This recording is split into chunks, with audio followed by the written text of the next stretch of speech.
Is there a projection for Hungary to reach replacement level fertility in the next decades? There are numbers. How could we reach the 2.1 replacement level? It's a hard number. I found in the literature that other demographic institutes are found that 1.7, 1.8 fertility rate is the highest rate we can reach.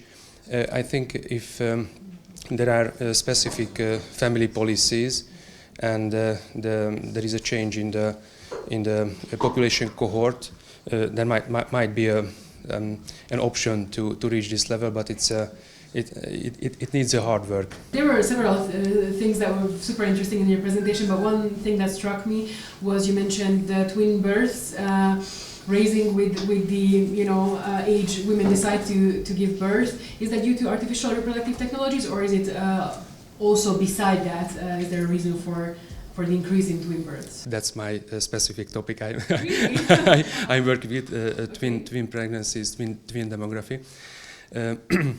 And twin pregnancy and twin population has a two side: the increasing age of mothers at childbearing, and of course the assisted reproductive techniques. That's two things which is supporting each other.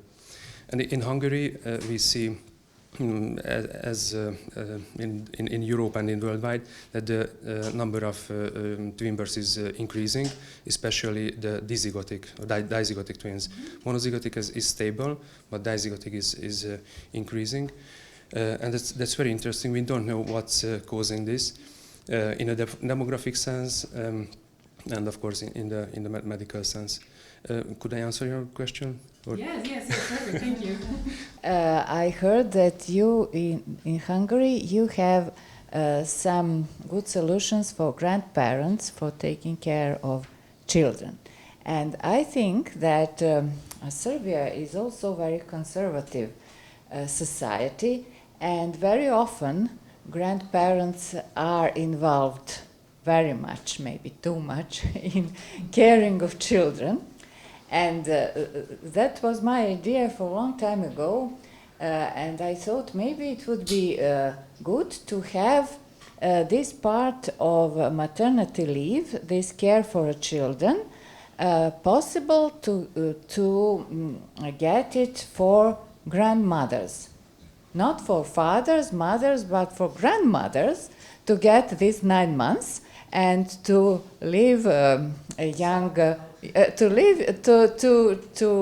get mothers and fathers the opportunity to go for work, and because I think that's a reality. That's a reality in Serbia, to have very much grandmothers involved in caring children.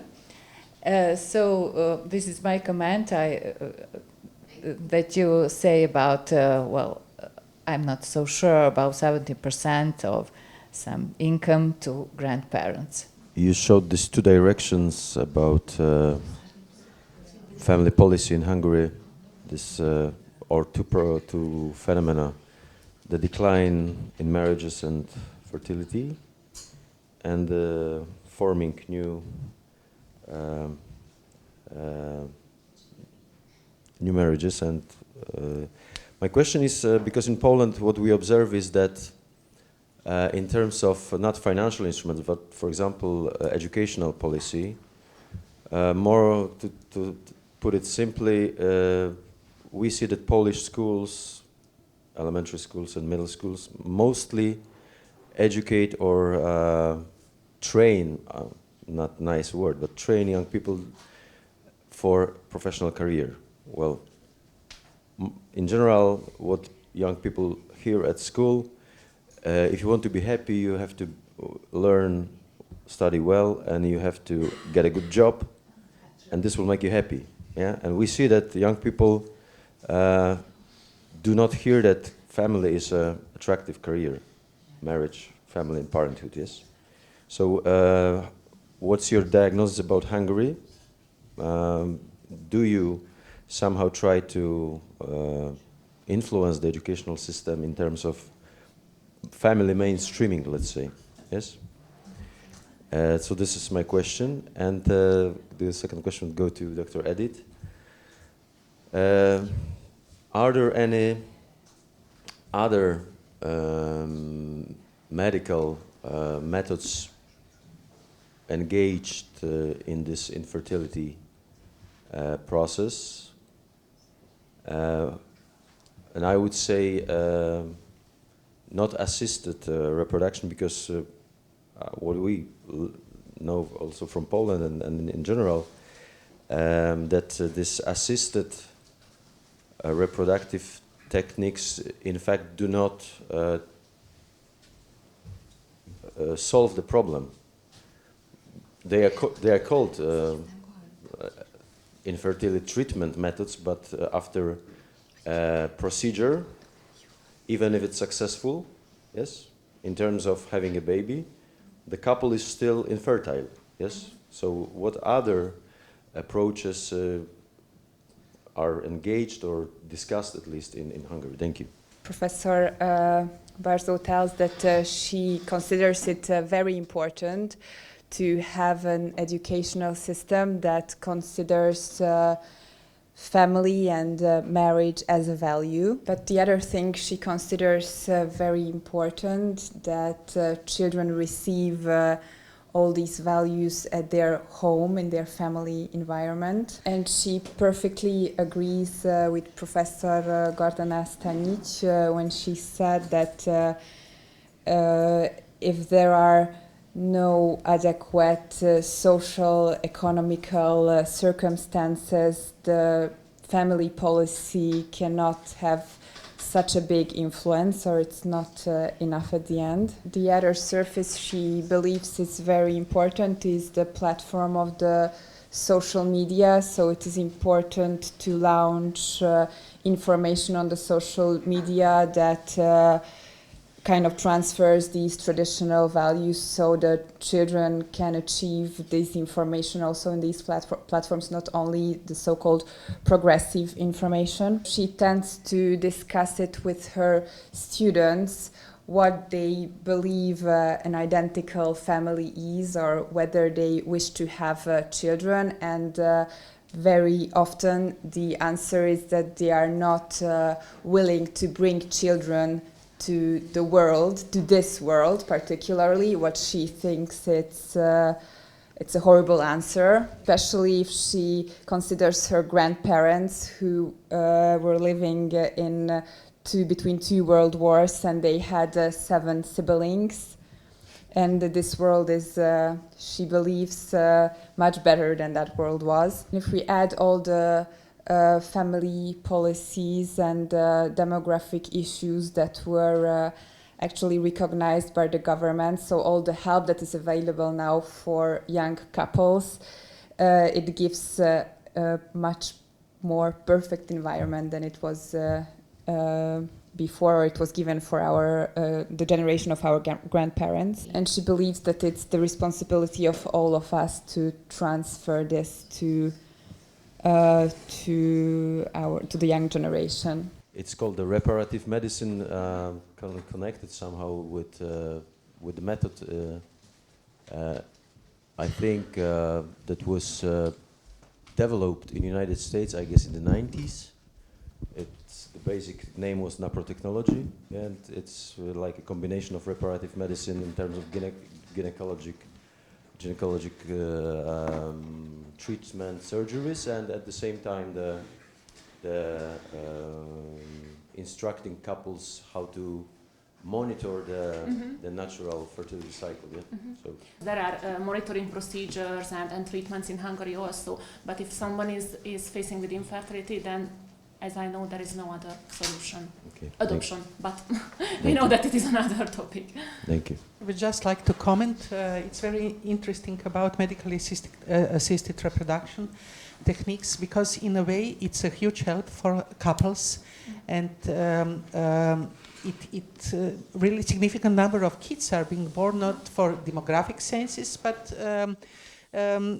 it is there are many of them, thousands of them born. We have a little bit better rate of success, 31 to 33% average, but a huge differences between clinics. So it's very important to invest in development and education of embryologists and doctors.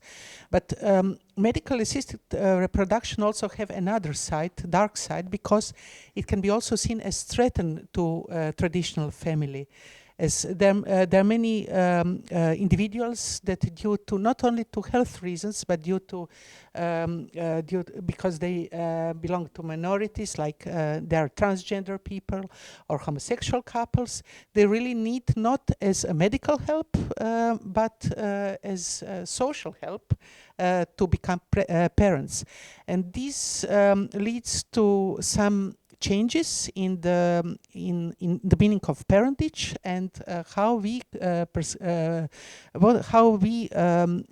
see a family in future, because it really enables many manipulations and changes in the picture of our family. So I think we should be careful. And I know an anecdote. I went once to Medjugorje. It's a pilgrimage in Herzegovina, and there was a nun in the bus, and I asked her, where do you work? She answered, you know, I work in gynecologist hospital in Mostar. There are Croats there, and so how do you work? I work for reproductive techniques. I help. I'm a medical sister then, and I ask, you know, about Donum Vitae and Johannes Paulus second encyclica, and she answered, you know, we do only homolog techniques, and it's important for us to have, it's quite populist, but that was her answer, more Croats. I think this is quite interesting, how we adapt to needs in a way. Because you started as conservative Christian politics, but in another way we need to adapt to another needs. But the question is what the limits are. And in Croatia now we have also requests from transgender people to cryopreserve their semen or eggs because they plan to use it, because we are in EU. And it's quite difficult to stop them to transfer their frozen genetic materials to other countries where such techniques are allowed. So it's the question of trans-border and public questions and how much sovereignty also in this field we have. Generally to lawyers, because I think that in this area, I'm glad that you mentioned these different ethical challenges. From one side, we have the discussion about the right to have a baby, yes. And on the other side, we have the right of the child to have parents, both parents, and know their parents, yes. Is there some discussion going on? Because I'm not a lawyer, so I'm not familiar with the state of the discussion. If anyone could discuss it.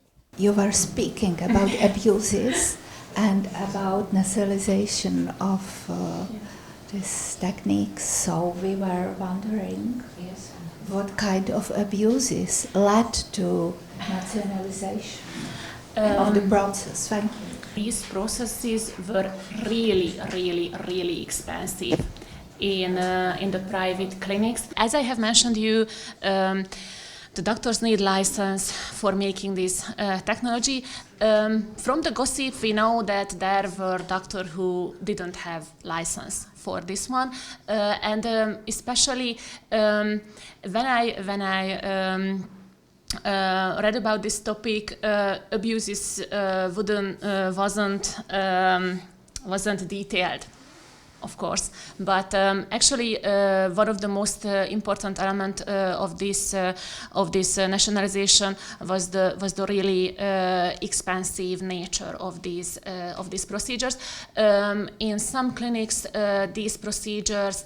The procedures were 1 or 2 million forints. Especially the economic side was the most important element. We spoke about what is nursing pregnancy. Nursing pregnancy means that that the woman who will be pregnant with the gamete of the mother and cells of the father is the relative of one of the parties. Altruist, yes, the altruist. Mm-hmm. Yes. Like a mother or sister. Yes, the mother or the sister. Yes, okay. And as you know, surrogacy is in most of the times it is because of money. So Professor Barzo just said that nursing pregnancy was in the draft of the Healthcare Act of Hungary, but it wasn't accepted and it wasn't enforced. The 15% of infertile couples, what was the source of this data? Sorry for this. Maybe you have much more source or much better source. I have seen all kinds of numbers. Mm-hmm. This 15% looks like a real number, or a real percentage. Actually, the sources were interviews which were made in line with the nationalization of these hospitals. 50% of couples will be infertile. And I would like to use this chance to say, especially to our young male colleagues, never ever bring your smartphone in your pocket. Yes.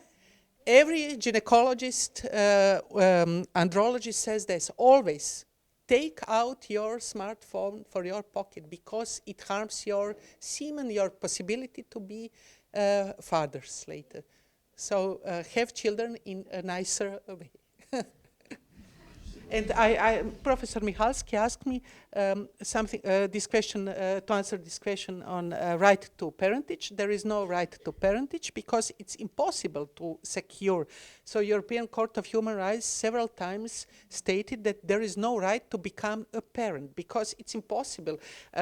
Maybe 20% at least in the best clinics in Croatia of couples or of women will never be able to achieve pregnancy. So it can't be human right. It can be human right to health care, but it's something different. And the right of the child is more complex because I used to explain my students because if we offer a service, we are similar as to adoption. We have to secure that the child will be brought out in a prospective environment. It means, in best case, by couple, and so single mother pregnancy is not so. I know some countries request that this single mother has a family ready to help. So the child has to be secure, and post-mortem insemination and raising the child by same-sex couples and so on and so on. I just wanted to maybe respond or react to Michal, because the question that you raised, the right to know one's genetic origins, it's a basic human right, right? And in case of a basic human right, there is no need for empirical evidence, like what happens if that is getting violated, because it's a basic human right, right? A fundamental human right. And I just wanted to mention that there's currently different jurisdictions. In some, they recognize this right, like for example in the UK, where children have the right to know the donor, right, where the donor comes from, and jurisdictions where they do not recognize this right, for example, Israel. Now, the question gets more complicated because we do have cross-border medically assisted reproduction, and it might be that a couple decides to participate in cross-border, in a different jurisdiction that doesn't allow, for example, or that doesn't require donor information to be disclosed. So that becomes even more complicated. So there's ongoing research currently on what happens if countries ban anonymous donations, right? Whether the number of donors, sperm donors, Yeah, exactly. And the research shows that in case countries introduce a ban on anonymous donations, then the number of donors reduces extremely. So that's another thing. And another thing, maybe just a question or a food for thought, what happens when it's not simply medically assisted reproduction, but mitochondrial replacement or genetic editing? In that case, the genetic information, where does that genome come from, becomes even more complex. So, I don't think I answered your question, but maybe I gave you more questions to think about.